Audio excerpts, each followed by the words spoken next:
minutes. Joining us from INTC's headquarters in Santa Clara is CFO Stacy Smith. Mr. Smith, congratulations on quite a bang-up quarter. It surprised a lot of people. Where did the strength come from, if you had to nail down just basically one topic line?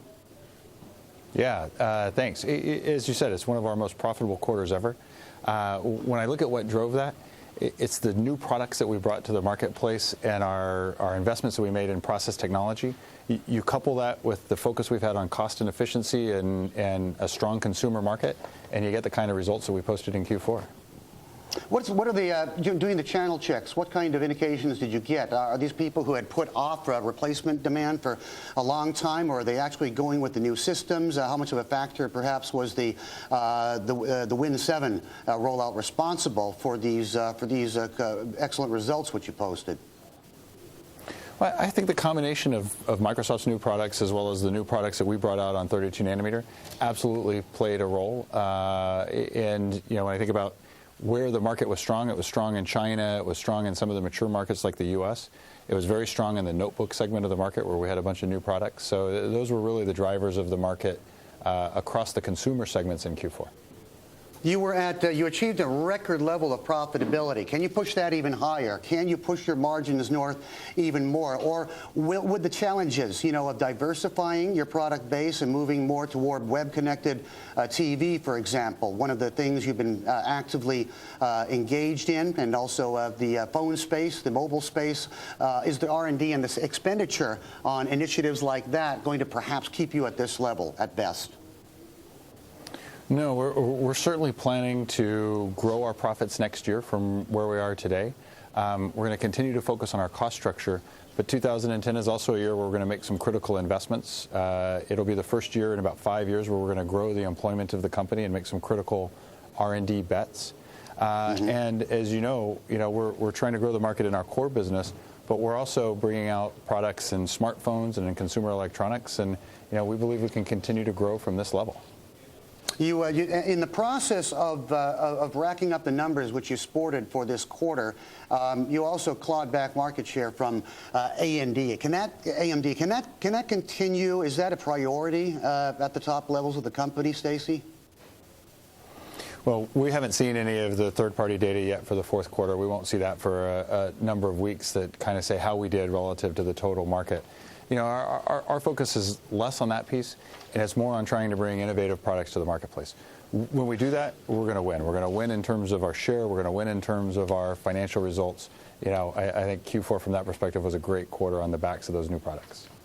What kind of signals are you getting about when there's going to be a big boom or a big boomerang, if perhaps that's the right word, in corporate spending? Are you expecting the recovery trajectory to continue for you? It's not a driver in our Q4 results. I would point to, I think we're seeing some anecdotal evidence through the supply chain that people are gearing up for a corporate refresh of the computers that are used in large companies. We haven't seen it yet. I'd say I'm pretty optimistic there's going to be some level of that over the course of 2010.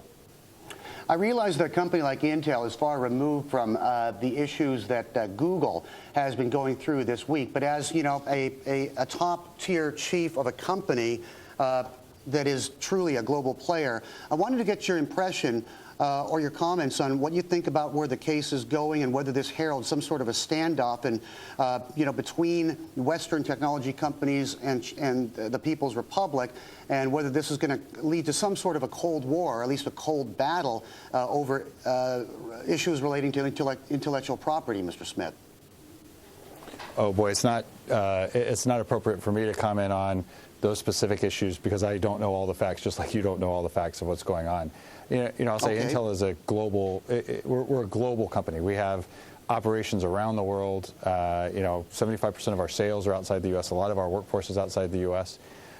We work in many countries. You're always worried about protecting your intellectual property. You take precautions and you work through them on a case-by-case basis. But you did talk about more hiring for R&D, more hiring of skilled staff. But because you have such a large footprint here in the Asia Pacific, what specific to the Pac Rim are your plans for 2010? Well, from a manufacturing standpoint, over the next couple of years, we'll be starting up our fabrication plant that's in Dalian, China. We have a big assembly test plant in Vietnam that will be coming online over the next couple of years. So, we have a couple of very big investments from a manufacturing standpoint. From an R&D standpoint, our R&D efforts are spread all over the world, and so the places where we're going to be making some big bets are in low power devices, improving the graphics performance of our products. It's a pretty exciting litany of things, and those investments will be made in Asia, they'll be made in the U.S., they'll be made in Europe.